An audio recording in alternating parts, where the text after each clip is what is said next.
नरक का मार्ग। रात भक्तमाल पढ़ते पढ़ते न जाने कब नींद आ गई। कैसे कैसे महात्मा थे जिनके लिए भगवत प्रेम ही सब कुछ था, इसी में मग्न रहते थे। ऐसी भक्ति बड़ी तपस्या से मिलती है। क्या मैं वह तपस्या नहीं कर सकती? इस जीवन में और कौन सा सुख रखा है? आभूषणों से जिसे प्रेम हो जाने, यहाँ तो इनको देखकर आंखें फूटती हैं। धन दौलत पर जो प्राण देता हो वह जाने, यहाँ तो इसका नाम सुनकर ज्वर सा चढ़ आता है। कल पगली सुशीला ने कितनी उमंगों से मेरा श्रृंगार किया था, कितने प्रेम से बालों में फूल गूंथे। कितना मना करती रही, न मानी। आखिर वही हुआ जिसका मुझे भय था। जितनी देर उसके साथ हंसी थी, उससे कहीं ज्यादा रोई। संसार में ऐसी भी कोई स्त्री है जिसका पति उसका श्रृंगार देखकर सिर से पांव तक जल उठे? कौन ऐसी स्त्री है जो अपने पति के मुंह से ये शब्द सुने, तुम मेरा परलोक बिगाड़ोगी और कुछ नहीं, तुम्हारे रंग ढंग कहे देते हैं और मनुष्य उसका दिल विष खा लेने को चाहे। भगवान, संसार में ऐसे भी मनुष्य हैं। आखिर मैं नीचे चली गई और भक्तिमाल पढ़ने लगी। अब वृंदावन बिहारी ही की सेवा करूंगी, उन्हीं को अपना श्रृंगार दिखाऊंगी, वह तो देखकर न जलेंगे। वह तो हमारे मन का हाल जानते हैं। भगवान, मैं अपने मन को कैसे समझाऊं? तुम अंतर्यामी हो, तुम मेरे रोम रोम का हाल जानते हो। मैं चाहती हूँ कि उन्हें अपना इष्ट समझूं, उनके चरणों की सेवा करूं, उनके इशारे पर चलूं, उन्हें मेरी किसी बात से, किसी व्यवहार से नामात्र भी दुख न हो। वह निर्दोष है, जो कुछ मेरे भाग्य में था वह हुआ। न उनका दोष है, न माता पिता का, सारा दोष मेरे नसीबों ही का है। लेकिन ये सब जानते हुए भी जब उन्हें आते देखती हूँ तो मेरा दिल बैठ जाता है, मुंह पर मुरदनी सी छा जाती है, सिर भारी हो जाता है। जी चाहता है इनकी सूरत न देखूं, बात तक करने को जी नहीं चाहता। कदाचित शत्रु को भी देखकर किसी का मन इतना क्लांत नहीं होता होगा। उनके आने के समय दिल में धड़कन सी होने लगती है। एक दिन के लिए कहीं चले जाते हैं तो दिल पर से बोझ उठ जाता है। हंसती भी हूँ, बोलती भी हूँ, जीवन में कुछ आनंद आने लगता है, लेकिन उनके आने का समाचार पाते ही फिर चारों ओर अंधकार। चित्त की ऐसी दशा क्यों है, यह मैं नहीं कह सकती। मुझे तो ऐसा जान पड़ता है कि पूर्वजन्म में हम दोनों में बैर था, उसी बैर का बदला लेने के लिए उन्होंने मुझे से विवाह किया है। वही पुराने संस्कार हमारे मन में बने हुए हैं। नहीं तो वह मुझे देख देख कर क्यों जलते और मैं उनकी सूरत से क्यों घृणा करती। विवाह करने का तो यह मतलब नहीं हुआ करता। मैं अपने घर कहीं इससे सुखी थी। कदाचित मैं जीवन पर्यंत अपने घर आनंद से रह सकती थी, लेकिन इस लोक प्रथा का बुरा हो जो अभागिन कन्याओं को किसी न किसी पुरुष के गले में बांध देना अनिवार्य समझती है। वह क्या जानता है कि कितनी युवतियां उसके नाम को रो रही है, कितने अभिलाषाओं से लहराते हुए कोमल हृदय उसके पैरों तल रौंदे जा रहे हैं। युवती के लिए पति कैसी कैसी मधुर कल्पनाओं का स्रोत होता है। पुरुष में जो उत्तम है, श्रेष्ठ है, दर्शनीय है, उसकी सजीव मूर्ति इस शब्द के ध्यान में आते ही उसकी नजरों के सामने आकर खड़ी हो जाती है। लेकिन मेरे लिए ये शब्द क्या है? हृदय में उठने वाला शूल, कलेजे में खटकने वाला कांटा, आंखों में गड़ने वाली किरकिरी, अंतःकरण को बेधने वाला व्यंग्यबाण। सुशीला को हमेशा हंसते देखती हूँ। वह कभी अपनी दरिद्रता का गिला नहीं करती।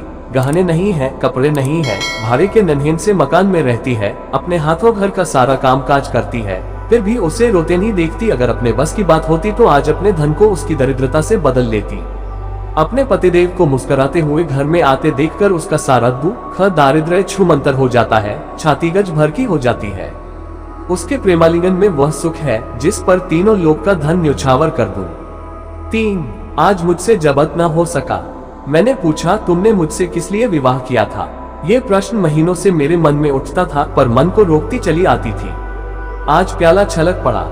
ये प्रश्न सुनकर कुछ बौखला से गए, बगले झांकने लगे, खीसे निकालकर बोले, घर संभालने के लिए, गृहस्थी का भार उठाने के लिए, और नहीं क्या भोग विलास के लिए। घरनी के बिना यह आपको भूत का डेरा सा मालूम होता था। नौकर चाकर घर की संपत्ति उड़ाए देते थे। जो चीज जहां पड़ी रहती थी कोई उसको देखने वाला न था। तो अब मालूम हुआ कि मैं इस घर की चौकसी के लिए लाई गई हूँ। मुझे इस घर की रक्षा करनी चाहिए और अपने को धन्य समझना चाहिए कि यह सारी संपत्ति मेरी है। मुख्य वस्तु संपत्ति है, मैं तो केवल चौकीदार हूँ। ऐसे घर में आज ही आग लग जाए। अब तक तो मैं अनजान में घर की चौकसी करती थी, जितना वह चाहते हैं उतना न सही, पर अपनी बुद्धि के अनुसार अवश्य करती थी। आज से किसी चीज को भूलकर भी छूने की कसम खाती हूँ। यह मैं जानती हूँ, कोई पुरुष घर की चौकसी के लिए विवाह नहीं करता। और इन महाशय ने चिढ़कर यह बात मुझसे कही। लेकिन सुशीला ठीक कहती है, इन्हें स्त्री के बिना घर सूना लगता होगा, उसी तरह जैसे पिंजरे में चिड़िया को न देखकर पिंजरा सूना लगता है। ये हम स्त्रियों का भाग्य। 4 मालूम नहीं इन्हें मुझ पर इतना संदेह क्यों होता है। जब से नसीब इस घर में लाया है, इन्हें बराबर संदेह मूलक कटाक्ष करते देखती हूँ। क्या कारण है? जरा बाल गुथवा कर बैठी और यह होठ चबाने लगे। कहीं जाती नहीं, कहीं आती नहीं, किसी से बोलती नहीं, फिर भी इतना संदेह। यह अपमान असह्य है। क्या मुझे अपनी आबरू प्यारी नहीं? यह मुझे इतनी छिछोरी क्यों समझते हैं? इन्हें मुझ पर संदेह करते लज्जा भी नहीं आती। काना आदमी किसी को हंसते देखता है तो समझता है लोग मुझी पर हंस रहे हैं। शायद इन्हें भी यही वहम हो गया है कि मैं इन्हें चिढ़ाती हूँ। अपने अधिकार के बाहर से बाहर कोई काम कर बैठने से कदाचित हमारे चित्त की यही वृत्ति हो जाती है। भिक्षुक राजा की गद्दी पर बैठकर चैन की नींद नहीं सो सकता। उसे अपने चारों तरफ शुद्ध दिखाई देंगे। मैं समझती हूँ सभी शादी करने वाले बुढ़ों का यही हाल है। आज सुशीला के कहने से मैं ठाकुर जी की झांकी देखने जा रही थी। अब ये साधारण बुद्धि का आदमी भी समझ सकता है कि फूहड़ बहू बनकर बाहर निकलना अपनी हंसी उड़ाना है, लेकिन आप उसी वक्त न जाने किधर से टपक पड़े और मेरी ओर तिरस्कापूर्ण नेत्रों से देखकर बोले, कहाँ की तैयारी है? मैंने कह दिया, जरा ठाकुर जी की झांकी देखने जाती हूँ। इतना सुनते ही त्योरिया चढ़ाकर बोले, तुम्हारे जाने की कुछ जरूरत नहीं। जो अपने पति की सेवा नहीं कर सकती, उसे देवताओं के दर्शन से पुण्य के बदले पाप होता। मुझसे उड़ने चली हो। मैं औरतों की नस नस पहचानता हूँ। ऐसा क्रोध आया कि बस अब क्या कहूँ। उसी दम कपड़े बदल डाले और प्रण कर लिया कि अब कब दर्शन करने जाऊंगी। इस अविश्वास का भी कुछ ठिकाना है। न जाने क्या सोचकर रुक गई। उनकी बात का जवाब तो यही था कि उसी क्षण घर से चल खड़ी हुई होती, फिर देखती मेरा क्या कर लेते। इन्हें मेरा उदास और विमन रहने पर आश्चर्य होता है। मुझे मन में कृतज्ञ समझते हैं। अपनी समझ में इन्होंने मरे से विवाह करके शायद मुझ पर एहसान किया है। इतनी बड़ी जायदाद और विशाल संपत्ति की स्वामिनी होकर मुझे फूले न समाना चाहिए था। 8 पहर इनका यशगान करते रहना चाहिए था। मैं ये सब कुछ न करके उल्टे और मुंह लटकाए रहती हूँ। कभी कभी बेचारे पर दया आती है। यह नहीं समझते कि नारी जीवन में कोई ऐसी वस्तु भी है जिसे देखकर उसकी आंखों में स्वर्ग भी नरकतुल्य हो जाता है। 5 3 दिन से बीमार है। डॉक्टर कहते हैं बचने की कोई आशा नहीं, निमोनिया हो गया है। पर मुझे न जाने क्यों इनका गम नहीं है। मैं इनकी वज्र हृदय कभी न थी। न जाने वह मेरी कोमलता कहाँ चली गई। किसी बीमार की सूरत देखकर मेरा हृदय करुणा से चंचल हो जाता था। मैं किसी का रोना नहीं सुन सकती थी। वही मैं हूँ कि आज 3 दिन से उन्हें बगल के कमरे में पड़े कराहते सुनती हूँ और एक बार भी उन्हें देखने न गई। आंखों में आंसू का जिक्र ही क्या। मुझे ऐसा मालूम होता है इनसे मेरा कोई नाता ही नहीं। मुझे चाहे कोई पिशाचनी कहे, चाहे कुलटा, पर मुझे तो ये कहने में लेशमात्र भी संकोच नहीं है कि इनकी बीमारी से मुझे एक प्रकार का ईर्ष्या में आनंद आ रहा है। इन्होंने मुझे यहाँ कारावास दे रखा था। मैं इसे विवाह का पवित्र नाम नहीं देना चाहती, ये कारावास ही है।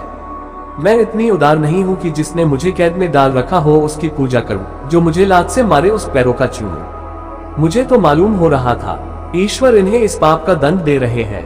मैं निस्संकोच होकर कहती हूँ कि मेरा इनसे विवाह नहीं हुआ है। स्त्री किसी के गले बांध दिए जाने से ही उसकी विवाहिता नहीं हो जाती।